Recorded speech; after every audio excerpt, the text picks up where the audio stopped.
Do you keep having people tell you to do forward-leaning inversion or go upside down in pregnancy and you have no idea what they're talking about or why it would be important or if you should really do it?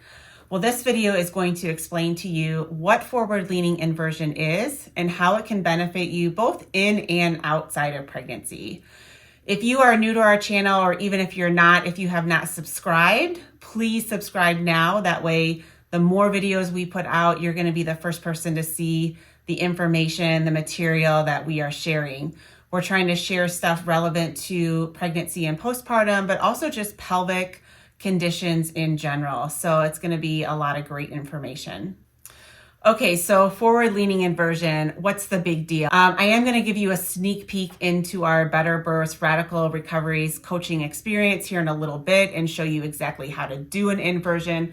But first off, I just wanted to cover the basics of what it is and why it's important. So the forward-leaning inversion actually is good in and out of pregnancy.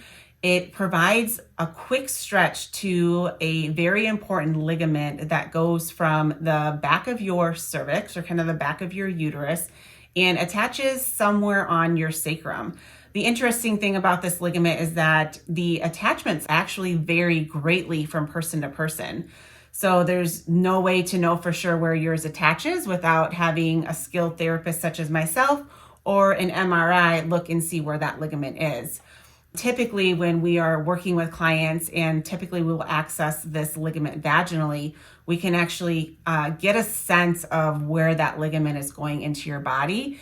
And not surprisingly, it often there is some relationship between where that ligament attaches on somebody and where they might be having some symptoms.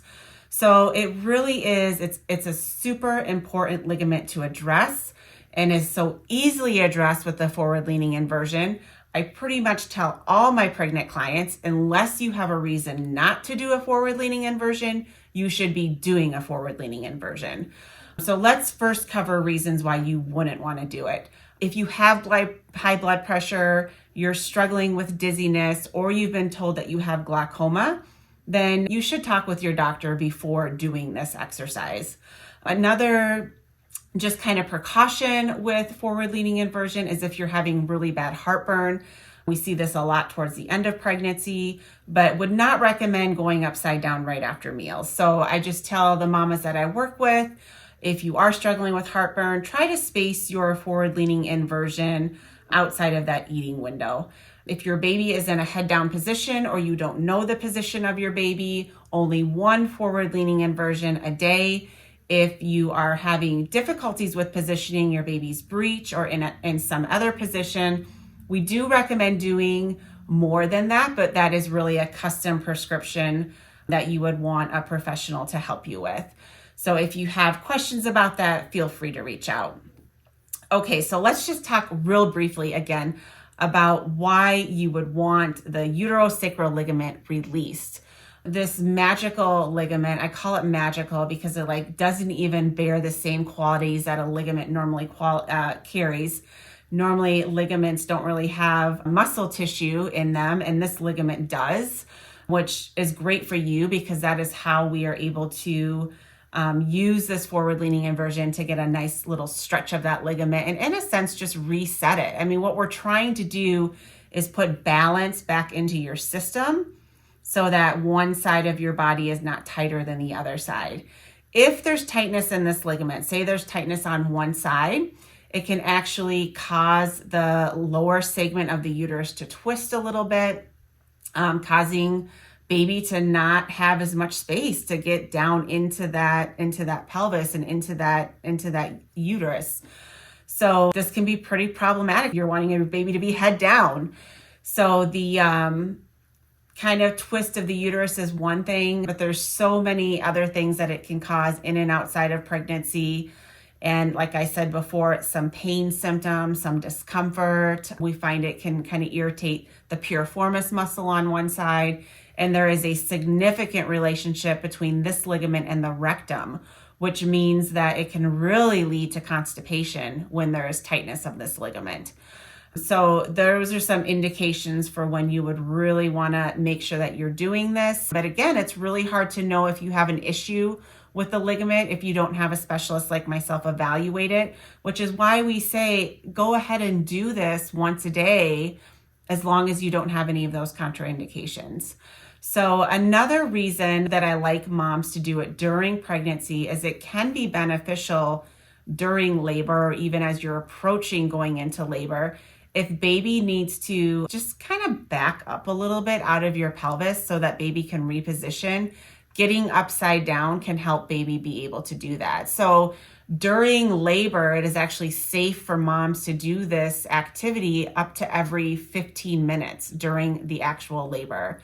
Now, during labor, I like to see moms have 2 people, 1 person on each side doing this. Outside of being in labor, we recommend at least having 1 person with you when you do this exercise. So just real briefly, why would you want to do this outside of pregnancy? Kind of the same things I mentioned. If you're having some kind of weird pain that hasn't been responding to other care, if you have endometriosis, this ligament can oftentimes be involved. Those would be a couple reasons why it would be good to, at least maybe not every day, but periodically go upside down and just kind of reset the uterus. It can really, really provide profound benefit. So what we're going to do now is I'm going to take you inside of our coaching experience, and you're going to see me helping a client walk through the correct way to do this exercise. And after watching it, I would love for you to comment. Let me know if you've ever done this exercise or if you're going to try it, or if you have any questions for me. I do monitor the comments and can respond to you. And again, if you haven't subscribed to our channel, please do that now. All right, let's go into the coaching program. So she is kneeling on, a lower couch is gonna be your best bet. If you don't have a surface that's low enough for you to feel safe to go to the ground, you can go from a higher surface to a chair.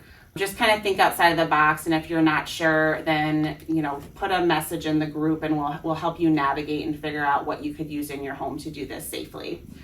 So we have ideally just a little bit of space in front of the knees so that she can put her hands there.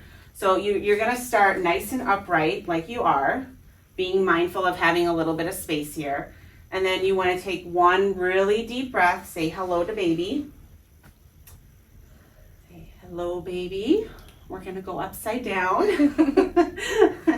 And then you can go ahead and put your hands, if you can get them right in front of your knees, and take another breath here.